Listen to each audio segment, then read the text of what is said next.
Welcome student, Subhash English school के online classes में आप सभी का स्वागत है। आज हम पढ़ेंगे हिंदी व्याकरण में क्रिया काल। परिभाषा। क्रिया के जिस रूप से ये ज्ञात हो कि क्रिया किस समय हुई है उसे क्रियाकाल कहते हैं। मतलब क्रिया के समय का पता चले कि कब हुई थी उसे क्या कहते हैं? क्रियाकाल। काल के भेद। अब हम जानेंगे काल के भेद। काल के कितने भेद होते हैं? 3 प्रकार के, भूतकाल, वर्तमान काल और भविष्य काल। अब सभी कालों को हम विस्तार से समझेंगे। पहला है भूतकाल। पहले हम उदाहरण के माध्यम से जानेंगे। जैसे राजा दशरथ के 4 पुत्र थे, वर्षा हो रही थी। ऊपर दिए गए वाक्यों में क्रमशः थे और रही थी क्रियाओं से पता चलता है कि कार्य बीते हुए समय में हुआ है, अतः ये भूतकाल क्रिया है। मतलब कार्य से पता चलता है कि जो कार्य हुआ है वो बीते हुए समय में हुआ है, तो उसको क्या बोलते हैं? भूतकाल क्रिया। परिभाषा। क्रिया के जिस रूप से बीते हुए समय में कार्य के होने का बोध होता है वह भूतकाल होता है। इसमें कौन कौन से शब्द आते हैं? लास्ट में थे, रही थी। ठीक है। भूतकाल के भेद। अब भूतकाल के भी कितने भेद होते हैं? 6 भेद होते हैं। पहला होता है सामान्य भूतकाल, दूसरा होता है आसन भूतकाल, तीसरा होता है अपूर्ण भूतकाल, चौथा होता है पूर्ण भूतकाल और पांचवा होता है संदिग्ध भूतकाल और छठा होता है हेतुमत भूतकाल। पहले हम जानेंगे सामान्य भूतकाल। अब सामान्य भूतकाल क्या होता है? जहाँ बीते हुए समय में कार्य के होने का बोध होता है। मतलब इसमें जो पता चलता है कि बीते हुए समय में कार्य हो रहा है, तो उसे क्या बोलेंगे? सामान्य भूतकाल। जैसे रमन ने उपन्यास लिखा, सोहन गया, तो ये किसके उदाहरण हो गए? सामान्य भूतकाल के। अब दूसरा आता है आसन भूतकाल। क्रिया के जिस रूप से ये पता चले कि क्रिया कुछ समय पहले समाप्त हुई है। मतलब हमें ये पता चले कि क्रिया कुछ समय पहले ही हुई है, तो वो कौन सी होती है? आसन भूतकाल। जैसे रमन ने उपन्यास लिखा है, सोहन गया है, तो इसमें देखिए पहले वाले का उदाहरण था रमन ने उपन्यास लिखा, पर यहाँ क्या हो गया? और रमन ने उपन्यास लिखा है लग गया। ठीक है, सोहन गया है, कुछ समय पहले ये क्रिया संपन्न हो गई है। अब आता है अपूर्ण भूतकाल। क्रिया के जिस रूप से ये पता चले कि क्रिया भूतकाल में हो रही थी परंतु समाप्त नहीं हुई, उसे अपूर्ण भूतकाल कहते हैं। देखिए आपको शब्द से ही पता चलता है कि अपूर्ण यानी कार्य पूर्ण नहीं हुआ है, क्रिया पूर्ण नहीं हुई है ना? तो वह क्रिया के जिस रूप से पता चले कि क्रिया भूतकाल में हो रही थी परंतु समाप्त नहीं हुई, उसे अपूर्ण भूतकाल कहते हैं। जैसे रमन उपन्यास लिख रहा था, मतलब कार्य पूर्ण नहीं हुआ, वो लिख ही रहा था। सोहन जा रहा था, मतलब जिस उसको जहाँ जाना था वह वहाँ नहीं गया, वो जा ही रहा था, उसकी क्रिया जो है पूर्ण नहीं हुई है। अगला आता है पूर्ण भूतकाल। अब नाम से पता चल रहा है कि क्रिया पूर्ण हो गई है। ठीक है, क्रिया के जिस रूप से ये पता चले कि कार्य पूर्ण हुए, काफी समय बीत चुका है, उसे पूर्ण भूतकाल कहते हैं। मतलब क्रिया के जिस रूप से ये पता चले कि क्रिया जो वो बहुत समय पहले संपन्न हो गई है, उसे पूर्ण भूतकाल कहते हैं। जैसे रमन ने उपन्यास लिखा था, सोहन गया था। अब आता है संदिग्ध भूतकाल। अब संधि यानी मतलब कह सकते हैं कि वो कार्य पूर्ण होने में हमें संकोच हो रहा है कि वो कार्य पूर्ण हुआ है या नहीं, ऐसा पता चलता है। अब यहाँ पे हम इसकी परिभाषा के माध्यम से इसको जान लेंगे। क्रिया के जिस रूप से भूतकाल का बोध तो हो लेकिन कार्य के पूर्ण होने में संदेह हो, मतलब हमें इस क्रिया में संदेह होता है, इस काल में संदेह होता है कि क्रिया संपन्न हुई या नहीं, उसे क्या कहते हैं? संदिग्ध भूतकाल। भूतकाल का छठा वाला भेद होता है हेतुमत भूत। मतलब इस नाम से अपन जान लेंगे कि हेतु है तो मतलब कार्य हो रहा था पर किसी कारणवश नहीं हुआ, मतलब होते होते रुक गया। क्रिया के जिस रूप से हमें यह पता चले कि क्रिया भूतकाल में होती लेकिन किसी कारण से नहीं हुई, उसे हेतुमत भूत कहते हैं। जैसे नेहा ने कविता लिखी होती तो वह अवश्य छपती, मतलब अगर वो लिखती तो वो अवश्य छपती, वो कार्य किसी कारणवश नहीं कर पाई। यदि अच्छी खाद डाली होती तो उपज अच्छी होती। हेतुमत की क्रिया में 2 संबंध वाक्य होते हैं, मतलब इसमें जो वाक्य होते हैं वो 2 संबंधों से मिलकर बने होते हैं। उदाहरण देखिए, नेहा ने कविता लिखी होती, इसके बाद कौन सा वाक्य बन रहा है? वह अवश्य छपी होती। ठीक है, यहाँ 2 वाक्य बन रहे हैं, तो ये कौन सी क्रिया हुई? हेतुमत भूतकाल क्रिया। अगला आता है वर्तमान काल। प्रगति मैदान में अंतरराष्ट्रीय पुस्तक मेला लगा है। दूसरा उदाहरण है बाघ हमारा राष्ट्रीय पशु है। उपयुक्त दोनों वाक्य में क्रमशः लगा है और है क्रिया से पता चलता है कि कार्य अभी हो रहा है। ये दोनों वर्तमान काल क्रिया है, मतलब जो कार्य अभी चल रहा है या हो रहा है उसे क्या कहते हैं, वर्तमान काल की क्रिया है।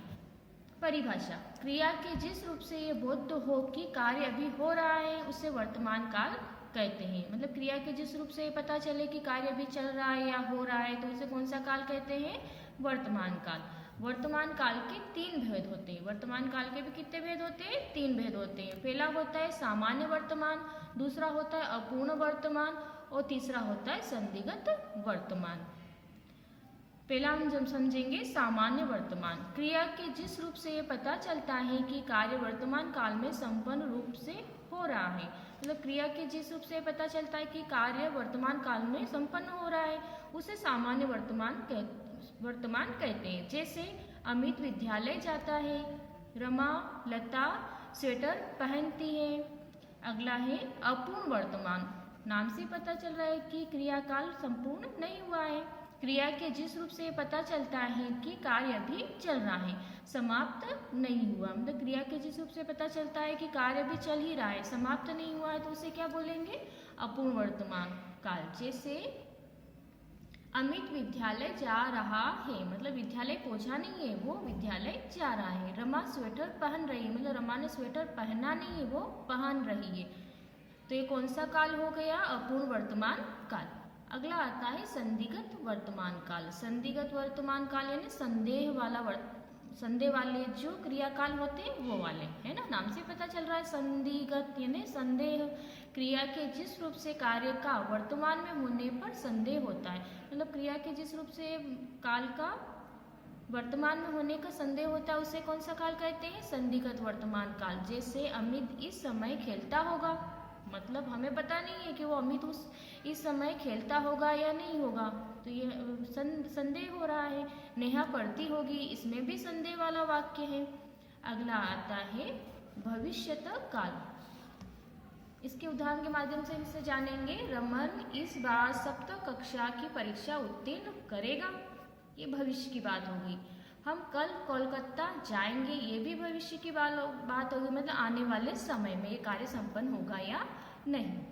ऊपर दिए गए वाक्यों में करेगा और जाएगा क्रिया से हमें ये पता चलता है कि क्रिया आने वाले समय में पूर्ण होगी, अतः ये भविष्यत काल की क्रिया है।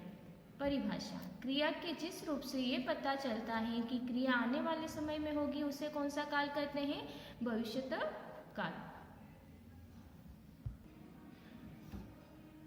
भविष्यत काल के भेद। भविष्यत काल के 2 भेद है। पहला होता है सामान्य भविष्यत और दूसरा होता है संभाव्य भविष्यत।